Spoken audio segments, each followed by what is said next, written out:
Excise అధికారులతో పాటు తనిఖీకి వచ్చిన ఎక్సైజ్ సిఐ కారు డ్రైవర్ కవరేజీకి వచ్చిన విలేకరి ఫోన్ లాక్కోవడాన్ని మండల విలేకరులు తప్పుపట్టారు. మండల పరిధిలోని రంగంపేటలో గల వైన్స్ లో సాధారణ తనిఖీలు నిర్వహించడానికి ఎక్సైజ్ సిఐ నాగేశ్వరరావు ఎస్ఐ ఆధ్వర్యంలో సిబ్బంది వచ్చారు. వారు తనిఖీలు నిర్వహిస్తుండగా ఓ విలేకరి ఫోటోలు తీస్తుండగా సిఐ నాగేశ్వరరావు అద్దె కారు డ్రైవర్ సదరి విలేకరి ఫోన్ లాక్కున్నాడు. విషయం తెలిసిన పలువురు విలేకరులు ఘటనా స్థలానికి చేరుకుని కార్ డ్రైవర్ తీరును తప్పుపట్టారు.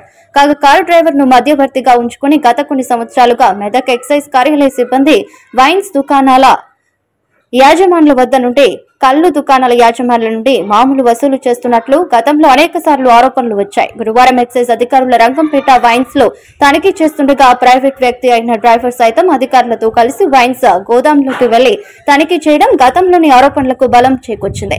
ఎక్సైజ్ అధికారుల దాడులకు సంబంధించి కల్లు దుకాణాల యాజమానులకు, బెల్ట్ దుకాణాల నిర్వాహకులకు ముందస్తు సమాచారం ఇస్తూ దుకాణాల నిర్వాహకులకు ఎక్సైజ్ అధికారులకు మధ్యవర్తిగా వ్యవహరిస్తూ డబ్బులు వసూలు చేస్తున్నట్టు ఆరోపణలు ఉన్నాయి. నువ్వు దొంగవు, నువ్వేం చేస్తావు? నువ్వేం చేస్తావు? నువ్వేం చేస్తావు? నువ్వేం చేయాలనుకుంటున్నావు? నువ్వేం చేయాలనుకుంటున్నావు చెప్పు. నువ్వు ఎట్లా కూస్తావు ఫోన్? నువ్వు ఎట్లా కూస్తావు ఫోన్? నువ్వు ఎట్లా కూస్తావు ఫోన్? నువ్వెవరు? మీడియేటర్ నువ్వు దొంగవు, నువ్వేం చేస్తావు?